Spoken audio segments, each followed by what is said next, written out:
बहुत लोगों के मन में यह सवाल उत्पन्न होता ही है कि भगवान होने के बाद भी जगन्नाथ, सुभद्रा और बलराम के हाथ पैर के पंजे क्यों नहीं है, अर्थात उनके हाथ पैर आधे अधूरे क्यों बनाए गए हैं और मूर्तियों का आकार भी एक रहस्यमयी क्यों है। तो आज इस रहस्य से पर्दा उठने वाला है। अंजलि चौहान जी की फरमाइश पर आज हमने ये एपिसोड बनाया है। आपका सवाल था कि ऐसा क्यों होता है, तो आइए जानते हैं। नमस्कार, मैं हूं सूरज कुमार सिल और आप देख रहे हैं इवनिंग अड्डा। इससे पहले भी जगन्नाथ सीरीज की 3 वीडियो बनकर तैयार हैं। अगर आपने अभी तक नहीं देखी है तो आप प्लेलिस्ट में जाकर उस वीडियो को देख सकते हैं। अपने ही वरदान से हाथ पांव गंवा बैठे भगवान जगन्नाथ तीनों लोकों के स्वामी भगवान विष्णु के अवतार। इनकी भक्ति से लोगों की मनोकामना पूरी होती है। हाल ही में 2 दिन पहले रथ यात्रा का समापन हुआ। आगामी 7 दिन बाद फिर से जब वे मौसी के घर से पुनः प्रस्थान कर अपने घर की ओर लौटेंगे, तब फिर से उल्टे रथ की यात्रा शुरू होगी। जगन्नाथ जी की तरह बलराम और सुभद्रा के भी हाथ पांव नहीं है। तीनों प्रतिमाओं का समान रूप से हाथ पांव नहीं होना अपने आप में एक अद्भुत घटना का प्रमाण है। जगन्नाथ जी के अद्भुत रूप के विषय में यह कथा है कि मालवा के राजा इंद्रदुम्न को भगवान विष्णु ने स्वप्न में कहा, समुद्र तट पर जाओ, वहां तुम्हें एक लकड़ी का लट्ठा मिलेगा, यानी लकड़ी का बड़ा सा गद्दा, उससे मेरी प्रतिमा बनाकर स्थापित करो। राजा ने ऐसा ही किया और उनके वहां पर लकड़ी का एक लट्ठा मिला।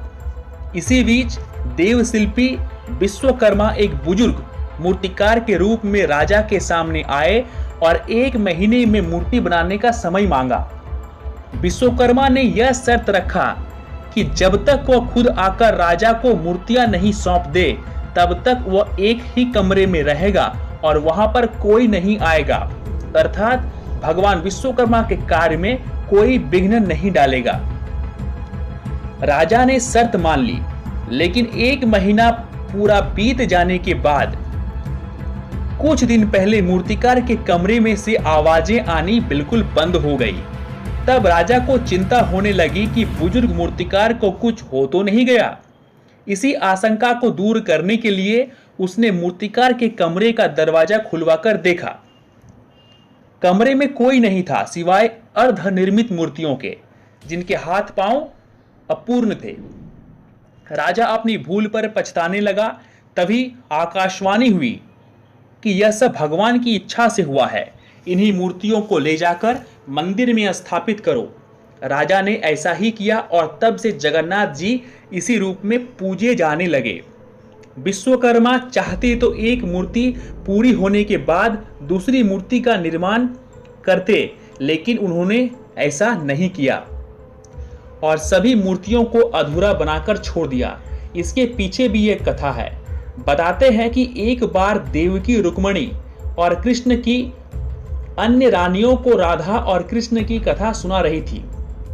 उस समय छिपकर यह कथा सुन रहे कृष्ण, बलराम और सुभद्रा इतने विभोर हो गए थे कि मूर्तिवत वहीं पर खड़े रह गए। वहीं से गुजर रहे नारद को उनका अनोखा रूप दिखा। उन्हें ऐसा लगा कि इन तीनों के हाथ पांव ही न हो। बाद में नारद ने श्री कृष्ण से कहा कि आपका जो रूप अभी मैंने देखा है, मैं चाहता हूं वह भक्त भी देखे। कृष्ण ने नारद को वरदान दिया कि वह इस रूप में भी पूजे जाएंगे और इसी कारण जगन्नाथ, बलभद्र या बलराम और सुभद्रा के हाथ पांव नहीं है। उम्मीद करते हैं अंजलि चौहान जी, आपको आपके सवाल का जवाब मिल गया है। आप इसे इंटरनेट पर रिसर्च करके भी जानकारियां प्राप्त कर सकते हैं। इस वीडियो को देखने के लिए आप सभी का बहुत बहुत धन्यवाद। आपने जो प्रेम दिया है उसके लिए भी आपको